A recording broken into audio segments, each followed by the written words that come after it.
has no custody. We don't know who is responsible for Oromo studies. Ethiopia doesn't like Oromo studies. The Oromia government never became the owner of Oromo studies, and therefore Oromo studies is scattered, confused, and is in utter disorder. But we'll try to make some kind of sense out of this disorder.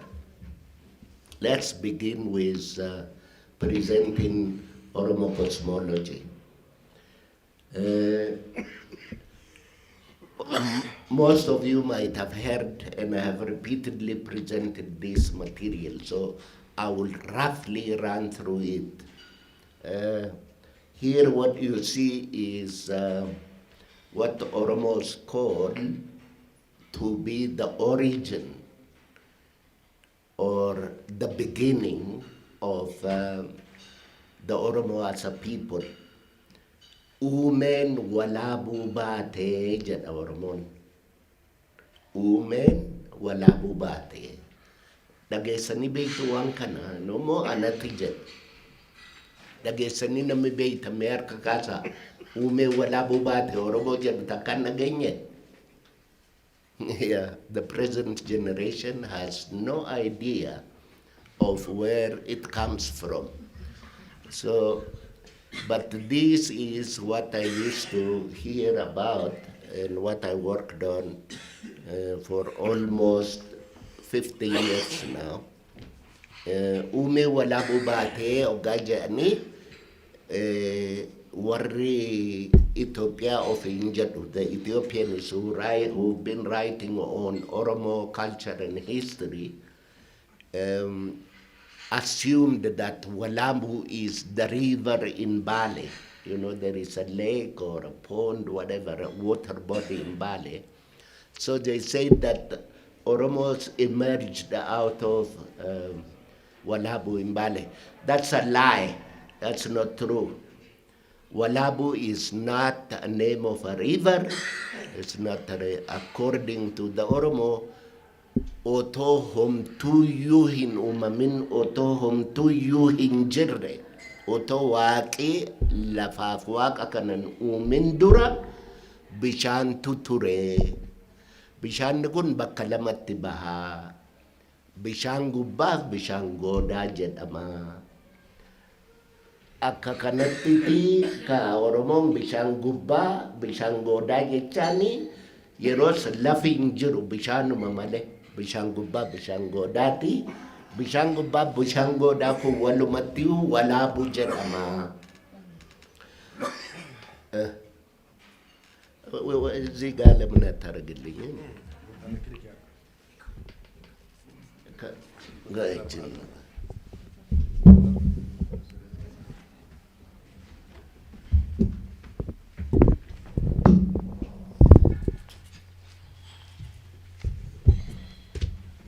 እና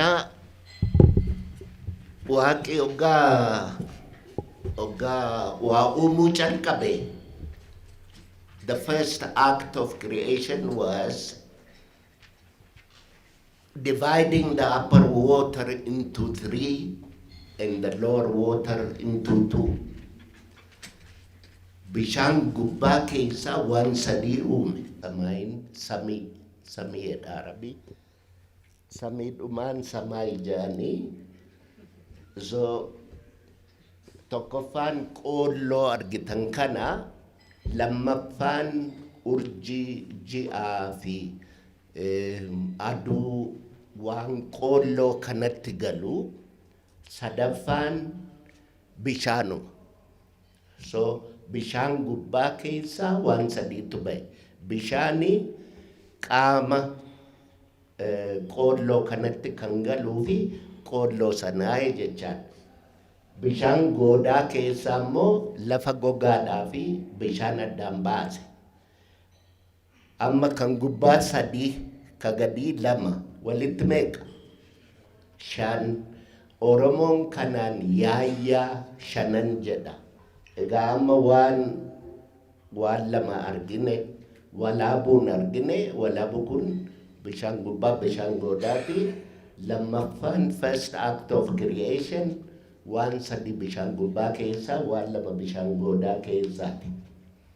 Amma yaayyaa shanan seerri yaayyaa shanan kuni yaayyaa shanan jechaan if you translate it into English, it simply translates the 5 fundament.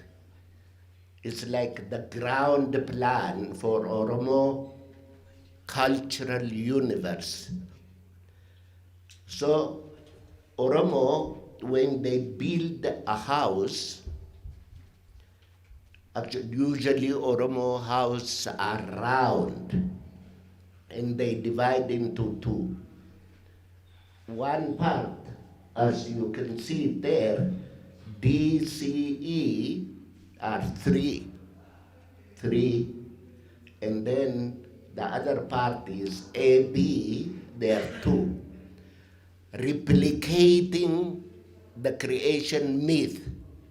Look, yaayyaa shanan jenne misli sila gubbaan bishaan gubbaa bakka sadiitti bahee miti, bishaan goodaa bakka lamatti bahee jenne miti, walitti 5 ta'e miti. Manas yeroo ijaaruu dhiibuu lameen, dhiibuu jechaan diinii lafa ijoolleen durbaa hin heerumin bultuudha. Lafa ijoolleen dhiiraa hin heerumin hin fuudhin bulani. Siin immoo lafa abbaa warraa, diinqa abbaa warraatiif haadha warraati. So garri tokko 3, garri tokko 2. Maal godhaa jira? It's replicating the creation myth jechuudha. Yoggaa mana ijaaruu irra guutuu manaa utubaatu jira. Utubaan kun immoo maal jedhanii afaan Oromootiin qayisa jedhanii waraaji jedhu afaan Amaaraatiin. Waraajiin isaa kun 5 jaliitoon qayisi maru kun immoo asii gadi warri major jaliitos are 5. Gidduu qaqalloon kan galan jiru garuu 5. Kunis seerum guutuun manaa seeruma yaayyaa shananiitiin ijaara jechaadha. Oromoon horii horata. Horiin inni horatus bakka lamatti ba'a. Gami tokko qeenca yookiin qeensa, horii qeensaatii fi horii kotteeti. Horiin qeensaa loonii, hoolaadhaaf re'eedha. Horiin kottee fardaaf harreedha. Gaangoon itti lakkaawwamtu maaliifi gaangoon seera fardaatiin bishaan dhugdi, kophaatti seera hin qabdu. Naa Oromoon simbira beektumti waan qilleensatti galu kana bakka 5tti isaaniinis gam tokko warri allaattii qilleensaa jechaan, allaattii qilleensaa beektumti risaa. Birds of the upper sky, birds of allaattii raqaa, warri gidduu jiran kun immoo allaattii raqaa jedhamu. Warra akka domboo, warra akka baabboo allanaa, warra akka gogocoroo, warri kun warra scavengers jedhamanidha. Gajjallaatti immoo birds of the lower sky jechaan shimbirreedha, shimbira didhiqaa kana. So qilleensa keessa meeqa jira? 3. Lafarra immoo birds of land, lafarra warri jiraatan warri hin barreefne akka guchii, warri akka maal jedhaniini haadha gaayyee, warri yeroo baay'ee hin barreefne jiru, isaan immoo warra lafa gogaarra jiraatan. Then daakiyyee nama Amaarichaadha. Daakuu jechaadha, bishaan daakuu jechaadha. Daakiyyee jechaan daakuu irraa dhufa. Warri faranjiis daak waan jedhaniifi achirraa fuudhee Oromoon jedhu, garuu daakuu, bishaan daakuu irraa dhufa wantichi. Qubtummi Oromoon qubatus bakka shanitti ba'a. Barii aantuudhaa fi boroo aanaa. Amma inni bareentu booranaa jedhan kuni bareentu boorana miti. Barii aantuudhaaf boroo aanaadha. Lafa Oromoo Waaqayyo gaafuma uumuyyuu bakka lamatti tarsaase. Isa amma Great Rift Valley jedhan bakka lamatti tarsa'eeti Oromoon akka gadaatti yeroo qubatu gammi aduun lit kun west ni jennu kuni yookiin boroo aana kan jennu kuni raayyaa aseebu gadaa of danda'e. By the way, walloo wanni jedhamu hin jiru do hamma bara Minilik yookiin bara Haile Sillaaseetti walloo jedhamee kifila hagar wanni jedhamu hin jiru. Gadaan walloon keessa jiru kan raayyaa aseebooti. Red Seadhaa ka'ee hamma daarii beeyjaatti raayyaa aseebu jedhama. Gadaa teritorii tokko sun. Kan ittaanu gadaa teritorii Maccaatu Lama jedhamudha. Maccaatu Lama kuni Wallaggaa, Shawaadhaa fi Jimmaa fi Lubbaaboor walumatti Maccaatu Lama gadaa teritorii tokko. Godammoo kan jiru Sabboogoona kan jedhamu gadaan Sabboogoona har'a Boorana jedhaniin kuni warri kun Rift Valley gama gara Boroo warra jiranidhu. Kana sadan isaaniiyyuu Boroo aanaa jedhamu yookiin Boorana jedhamu. Boorana jechuun maqaa gosaa miti. Directionii lafaati. Rift Valley irraa gara Boroo jechaadha. Barii aantuu jechuun karaa barii warra jiru. Isaan immoo Siikoo Mandoo Arsii Baaleedha. Ituu Humbanna warra jedhaman immoo Saawuzan Walloo qabatee hamma dhufee Harargee kana hunda gahutti.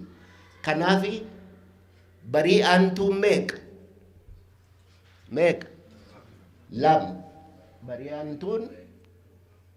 aantuun lama. Boroo aanaa meeqa?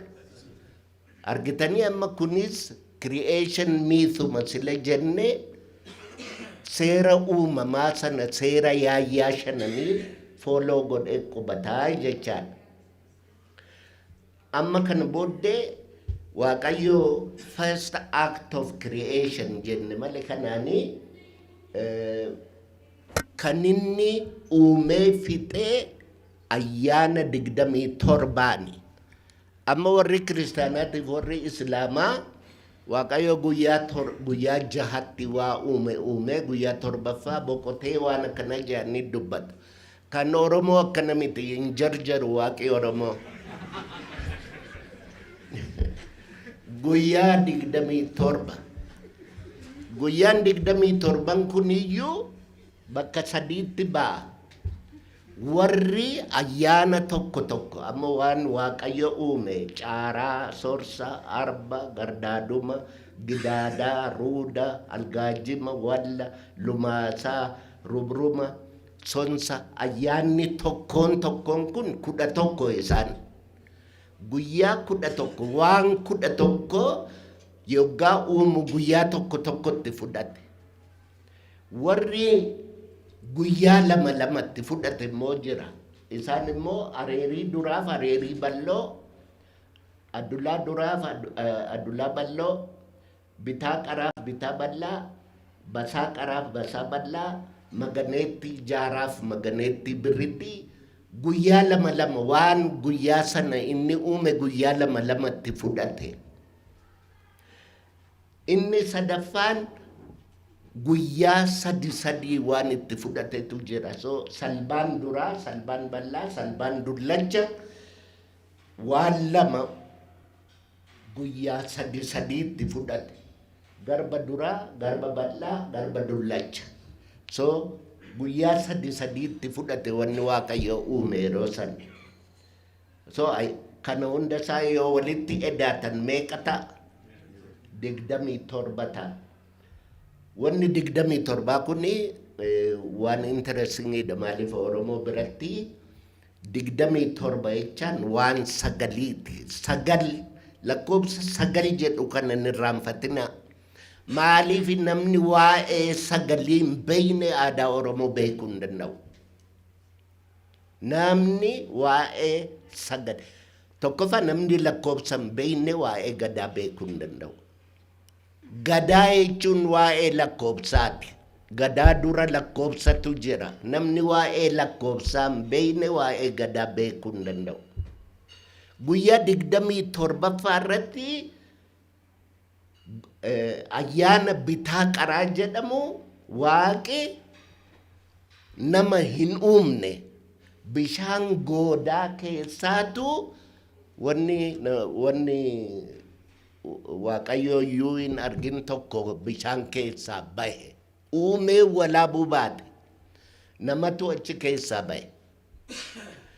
Namicha achi keessaa bahe kun namicha jenna malee namichi sun dhiiras miti dubartiis miti yeroo dura bahe. Horoo jedhama. Waaqayyotu mil'ate yookaan inni garagalee mil'atee ilaalu waan inni uumin wayita achi jaaja. Inna mil'uu waaqaatiinitu bakka lamatti bahee jedha Oromoon. Horoo dhumatu mil'uu waaqaatiin bakka lamatti bahee gami tokko horoo gami tokko hortuu ta'ee. Inni amma warri kiristaanaaf islaamaa Adam and Eve jedhanii odeessan kun by the way creation meeting kun kiristaanaa fi islaama dura ture quba qabaadhaa. Asirraa fuudhan. Because this is the culture of ancient Egypt. Uummanni kun Kuushi. Amma booddee isinittan agarsiisa. Hin dubbiftan maal godhu. Hin dubbiftan malee matsaafa kana irratti iddoo baay'eetti ripiitii godhee himeera. Namni hin dubbifne hin bilisoomu kana quba qabaadhaa. So bilisummaa dhabnee maal? Hin dubbiftan yoo ta'e akkamitti bilisoomta? Dubbisuu jechuudha. Bilisummaa jechuun dubbisuu katabuuf dubbisuu danda'u jechaadha. Kan keenya garuu abaarsa fakkaata. So guyyaa 27 irratti namatu uumamee too hin taane bishaan goodaa keessaa bahee jaan. Amma eega kana hundaa dubbanne booddee Oromoon torbaniif egaa waa'ee guyyaa haasofne amma waa'ee guyyaa yayya bashannanii haasofne waa'ee ayyaana 27 haasofne waa'ee torbanii immoo haasofne fullaasa maakula moggisa sabbaaqa libaasa daraara mardida jechaan maqaa torbaniiti. Har'an beeynu nurkaa gataniiti qibxataa wuxataa ciccataa waan mataa miilan qabne haasawu. This is ancient. This is part of the Gada system. Maqabaasa torban jennu kun maqaa torbaniiti. Maqaa torbaniiti.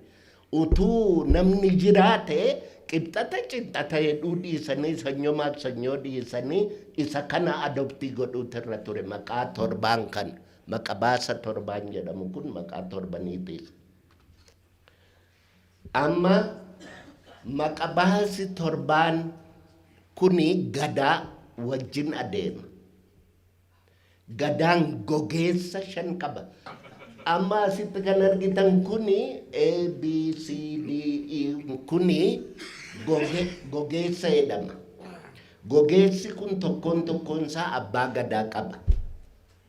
Gogeessi 5 kun abbaa gadaa qaba. Gadaan garuu 5 maru. Gadaan 5 maqabaasa torbaan kanan nanna. Maqaa torbanii sila siniin jedheen nanna. 1, 2, 3, 4, 5, 6 torba gaheeti mardida maruu dida. Mardida jechaan sila sin agarsiisa. Dhuma isaa kana mardida jedhamiti maruu didaa jechaadha gadaan. Maqabaasa torbaan sanan waggaa 8 si'a torba mareetu maruu dida. yeroo maruu didu tokkotti deebi'a, fullaasatti deebi'a. Amma fullaasaa immoo maakulaa, moggisaa, sabbaaqaa, dibaasaa, daraara ga'eeti. Eega daraaree booddee immoo maruu dida tokkotti deebi'a. Naa inni asirratti argitan torba lakkaa'u kuni mara gadaan maqabaasa keessa maruudha. Maqabaasaan gadaan yeroo gadaan shanan maqabaasaan mara torbaan sanaan maraa jechaadha. Mee amma torba meeqa jalatti kan inni dhufe? Bii jalatti miti. Hamma inni bii jalatti deebi'utti yoo adeemtan gubbaadhaa qabee mee laqa tokko, lama, sadii, afur, shan, jaha, torba, saddeet, sagal gaheetu maruu dida. Dubbii sagalii kana hin irraanfatina. Sagliitu maree gadaan maruu dida, mardida, maruu didaa jechaadha. Kan maruu dide kuni waggaa meeqatti?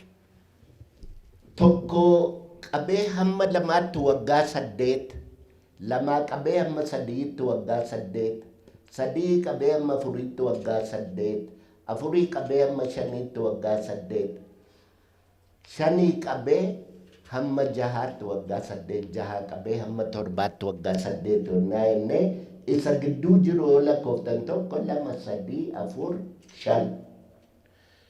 5 si'a 8 meeqa ta'a? 40. So 6 tokko gidduu argitu achirraa laala ka duraa san 6 ilma tokkooti, 4 ilma 6ti, 2 ilma 4ti, 7 ilma 2ti, 5 ilma 7ti, 3 ilma 5ti, 1 ilma 3ti. Deebi'eetu 6 ilma tokko hamma ta'utti abbaa ilma gadaan abbaa ilmaa jedhan sun waggaa 40 naanna'u tokko qabee hamma 6tti abbaa fi ilma jarri tokko 6 walii abbaa fi ilma 4 fi 2 walii abbaa fi ilma 7 fi 5 walii abbaa fi ilma 3 fi 1 walii abbaa ilma 6 amma deebi'ee tokkotu dhufa garuu 9 gahee dhaabbata. 9 gaheetu mardida ta'a maqabaasi maruu didaa jechaadha gadaan. Amma yoo tokkoof 6 gidduu waggaa 40 jiraate tokko qabee hamma 6tti irraan gadee sana yoo laaltan waggaa meeqa jira? 4 si'a 40 si'a 9. 40 si'a 9 jechuun meeqa? Waggaa 360. Waggaa 360 yoo 360 kana 3 meeqa? 9 meeqa?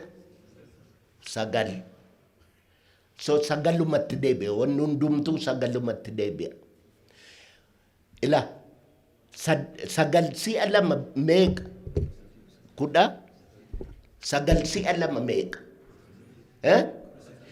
Tokkoof 8. 9 si'a 3 2 fi 7. 9 si'a 4 3 fi 6. Kuni hamma infinitiitti 9lumatti deebi'a. Na waanuma kara deemtuun haasoftu miti. Wanni kun waan hubatanii ilaalanii baraniidha gadaa jechuun. So yoo dura waa'ee lakkoobsaa. Lakkoobsa jechuun ayyaana jechuudha qoba qabaadhaa. Amma sila ayyaana 27 jenne miti. Yaayyaa 5 jenne miti. Waaqa tokkicha jenne miti. Walaabu bishaan gubbaa bishaan goodaati 2 jenne miti. Waa'ee lakkoobsaati. Mathematical aspect of the gada namni hin beekne waa'ee gadaa haasa'uu hin qabu. Waggaa 360 gadaan hin jaatame. Gadaan hin jaatame jechaan gadaa abbaa afurtamaan gadaa maruu kanatu si'a 9 naanna'ee jechaadha. Waggaa 360tti gadaan hin jaatamu. Deebisanii haaraa yayyabu malee gadaan calluma hidheetti hin fufuu jechaadha. Yoo akkas ta'e kun yoo 61 ta'e hamma har'aatti Oromoon 60 meeqa dabarse? Gadaa 60 meeqa dabarsee jennee waggaa gaafannee gadaan Booranaa 1991 irratti 60. Gadaan Booranaa bara wayyaaneen dhuftee dargii asii ariite 60. Amma gadaan hin jiru gadaan 60. Kan Booranaa 60, kan Raayyaas 60, kan kuni gadaan si'a 9 360 si'a 9 mareetu gadaan inni kun haaraatu gadaan inni reformed ta'uutu irra jira malee akka duriitti itti fufuu hin danda'u. So kan Booranaa hin 60 godaa calqabname na kan Xayaa hin 60 kan Ixoosaa hin 60 kan Munyoo hin 60 kan Suuftuu hin 60 kan Ittachaa hin 60 kan Maadillee hin 60 kan Abroojii hin 60 kan Wardaay hin 60 kan Booranaa the most recently 1991 dha 60. Waggaa 27 wayyaaneen silxaanarra ture transitionidha malee gadaan 60. Wayyaaneen kanin kuni by the way kun Arushaatti hoggaa peeparii dhiyeessine wayyaaneen waggaa 27 turaa jennee already documentii goone nutti kolfan. Warri kun xonqolaa himaa jiru jedhanii nuyi xonqolaan himne waan Dabbasaa Guyyoo jedhe himne. Waggaa 27 duwwaadha tura wayyaaneenii kan jedhe Dabbasaa Guyyooti. Dabbasaa Guyyoon ajjeesanii quba qabaadhaa. Beekaa Oromoo hin ajjeesu, jabaa Oromoo hin hidhu. Kanuma argaa guddanne kanuma argaa dhageettiin Oromollee. Eega gadaan amma keessa jirru Xayaadhaa qabee hamma Booranaatti waggaa 360 si'a 9 maree mee waggaa 360 maltipilaay godhaa.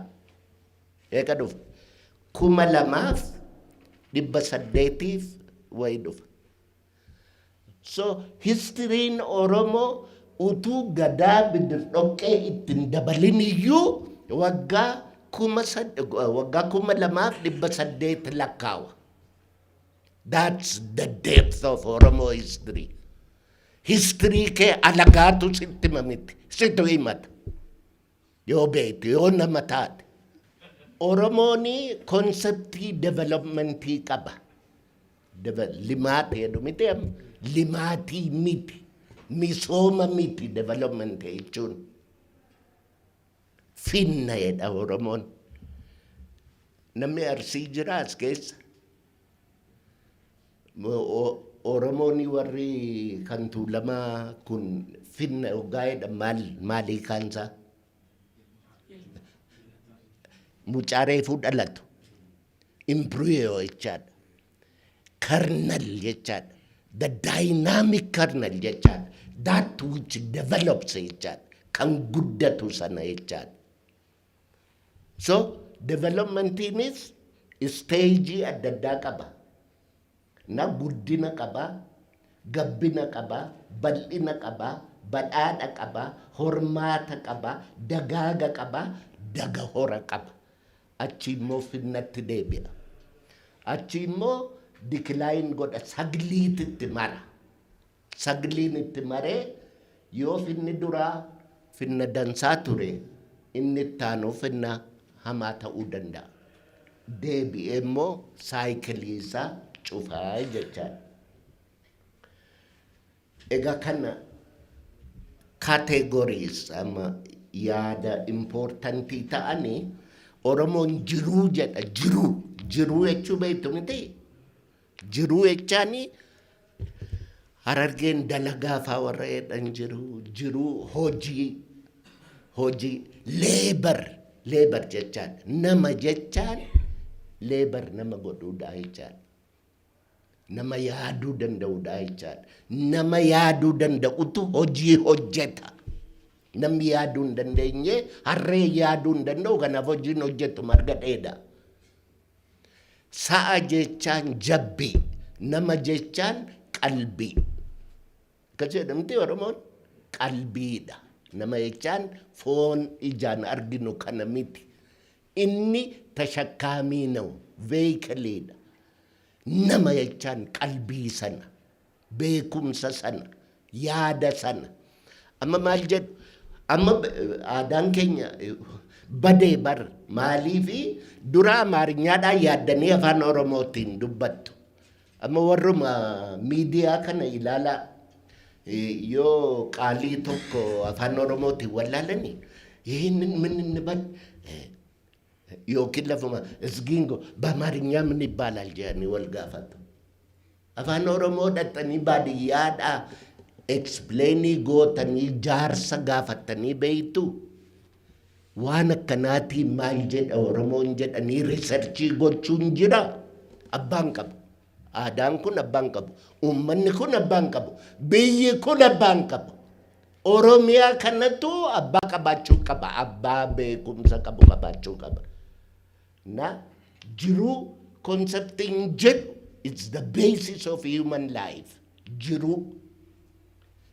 Oromoon immoo jireenyi hin jiru yoo jiruun jiraate malee kanaaf Oromoon kan inni jiruu jireenya jedhu. Jiruu jireenya. Na conceptiidha warri kun important categories.